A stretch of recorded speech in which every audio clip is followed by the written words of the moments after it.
நகர்ப்புற பகுதிகளில் உள்ள அரசு உதவி பெறும் தொடக்கப் பள்ளிகளில் காலை உணவு திட்ட விரிவாக்கத்தை முதலமைச்சர் மு.க.ஸ்டாலின் 26ஆம் தேதி தொடங்கி வைக்க உள்ளார்.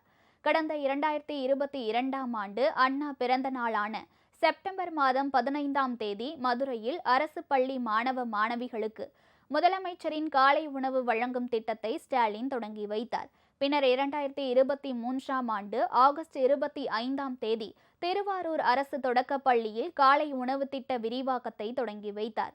இதன் மூலம் 30,992 பள்ளிகளில் பயிலும் 18,50,000 மாணவ மாணவிகள் பயனடைந்து வருகிறார்கள். அதன் தொடர்ச்சியாக கடந்த ஆண்டு ஜூலை 15ஆம் தேதி காமராஜர் பிறந்தநாள் அன்று திருவள்ளூர் மாவட்டம் கீழச்சேரி கிராமத்தில் உள்ள அரசு உதவி பெறும் தொடக்கப் பள்ளியில் காலை உணவு திட்டத்தை விரிவுபடுத்தி ஸ்டாலின் தொடங்கி வைத்தார். இதன் மூலம் 3,995 அரசு உதவி பெறும் தொடக்க பள்ளிகளில் பயிலும் 2,23,000 பேர் பயனடைந்து வருகின்றனர்.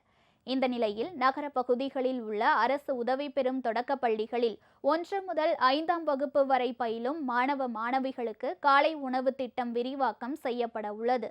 அதனை முதலமைச்சர் ஸ்டாலின் வரும் 26ஆம் தேதி சென்னை மயிலாப்பூரில் உள்ள பள்ளியில் தொடங்கி வைக்கிறார். இதன் மூலம் சுமார் 3 லட்சம் மாணவ மாணவிகள் பயனடைவார்கள் என தமிழக அரசு தெரிவித்துள்ளது.